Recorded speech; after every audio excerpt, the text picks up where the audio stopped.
Hello बच्चों, welcome to the lip lab. आज हम पढ़ेंगे क्लास 7th का हिंदी का चैप्टर नंबर 1, माँ कहे एक कहानी। पोएम स्टार्ट करने से पहले हम थोड़ा सा ओवरव्यू ले लेते हैं पोएम का। तो सिद्धार्थ को सब जानते होंगे, गौतम बुद्ध जी को।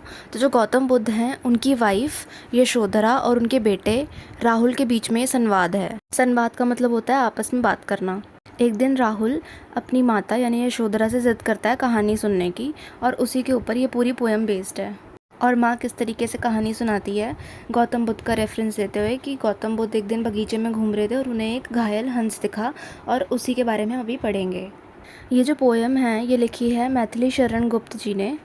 मैथिली शरण गुप्त जी का जन्म चिरगांव झांसी यानी उत्तर प्रदेश में हुआ था। ये 15-16 साल की एज से कविताएं लिखने लगे। पहले ब्रज भाषा में लिखते थे, बाद में इन्होंने हिंदी में भी लिखना स्टार्ट किया। और स्वतंत्रता आंदोलनों में इनकी जो रचनाएं थी उसने लोगों में देश प्रेम की भावना को जगाने का काम किया। इनकी अधिकांश कृतियों में भारत की धार्मिक, सांस्कृतिक, ऐतिहासिक और राष्ट्रीय चेतना के स्वर हैं। साकेत भारत भारती, यशोधरा उनकी काव्य कृतियाँ हैं। ओके, तो अपनी पोएम स्टार्ट करते हैं। माँ कहे एक कहानी, बेटा समझ लिया क्या तूने मुझको अपनी नानी। इसका मतलब है कि जो पहली लाइन है वो राहुल ने बोली है कि माँ कहे एक कहानी, यानी एक कहानी सुनाओ। तो दूसरी लाइन जो है वो यशोधरा ने बोली है, बेटा समझ लिया है कि तूने मुझको अपनी नानी, क्या मैं तेरी नानी हूँ। ये मतलब उन्होंने मजाक में बोला, परिहास में, कि क्या मैं तुझे अपनी नानी दिखती हूँ। तो फिर राहुल कहता है, कहती है मुझसे ये चेटी। चेटी का मतलब होता है दासी। कहती है मुझसे ये चेटी, तू है मेरी नानी की बेटी। कि मेरे को ये दासी बताती है कि तू जो है वो मेरी नानी की बेटी है। कह माँ कह लेटी ही लेटी, यानी कि ज़्यादा मेहनत मत करो, लेटे लेटे ही कहानी सुनाओ। फिर से राहुल कहता है, राजा था या रानी, राजा था या रानी, माँ कह एक कहानी।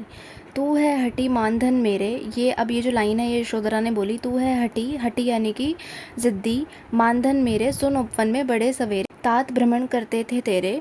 यानी कि एक दिन सुबह सुबह उपवन में, बगीचे में, जो तात है यानी कि जो पिता हैं वो घूम रहे थे। भ्रमण यानी घूम रहे थे तेरे, ठीक है। यानी कि यशोधरा अपने पति की बात बताती हैं, यानी कि गौतम बुद्ध की बात बताती हैं सिद्धार्थ की, कि कैसे सुबह के टाइम पे वो एक दिन उपवन में घूम रहे थे। जहाँ सुरभि मनमानी, जहाँ सुरभि मनमानी, हाँ माँ यही कहानी। यानी कि यशोधरा ने बोला जहाँ सुरभि मनमानी, यानी कि जहाँ पे खुशबू फैली हुई थी। सुरभि का मतलब होता है सुगंध, खुशबू, ठीक है। तो फिर से राहुल रिपीट करता है उस बात को कि जहाँ सुरभि मनमानी, हाँ माँ यही कहानी, यानी कि यही कहानी सुननी है। वर्ण वर्ण के फूल खिले थे, झलमल कर हिम बिंदु झिले थे, हल्के झोंके हिले मिले थे। मतलब तरह तरह के फूल खिले थे। हिम बिंदु यानी कि जो ड्यू ड्रॉपलेट्स होती हैं वो थी पौधों पे, पत्तों पे।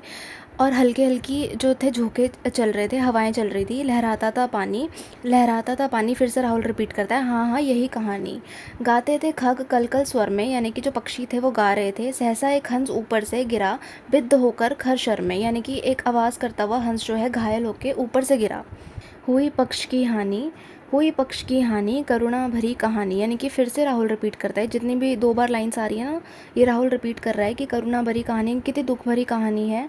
चौंक उन्होंने उसे उठाया, नया जन्म सा उसने पाया, इतने में आखिर आया। यानी कि जो सिद्धार्थ थे वो बहुत ज़्यादा चौंक गए उसको देख के, और उन्होंने बहुत प्यार से उसको उठाया अपनी गोदी में, और हंस को ऐसा फील हुआ जैसे उसने नया जन्म पा लिया हो, इतना प्यार देख के। इतने में आखिर आया, यानी आखिर का मतलब होता है शिकारी। इतने में शिकारी आया, लक्ष्य सिद्धि की मानी, लक्ष्य सिद्धि की मानी, कोमल कठिन कहानी। उसने बोला आके कि लक्ष्य, यानी कि ये तो मेरा लक्ष्य है, इसको मैंने जो है बाण से मारा है, तीर से मारा है, तो ये तो मेरा है। कोमल कठिन कहानी, यानी कि ये तो बहुत मुश्किल कहानी हो गई। मांगा उसने आहत पक्षी तेरे तात, किंतु ते रक्षी, तब उसने जो था खग पक्षी, यानी कि उसने आहत पक्षी, जो घायल पक्षी था, उसको मांगा, लेकिन जो तेरे पापा थे वो तो रक्षक थे, उन्होंने तो पक्षी को बचाने की सोच रखी थी।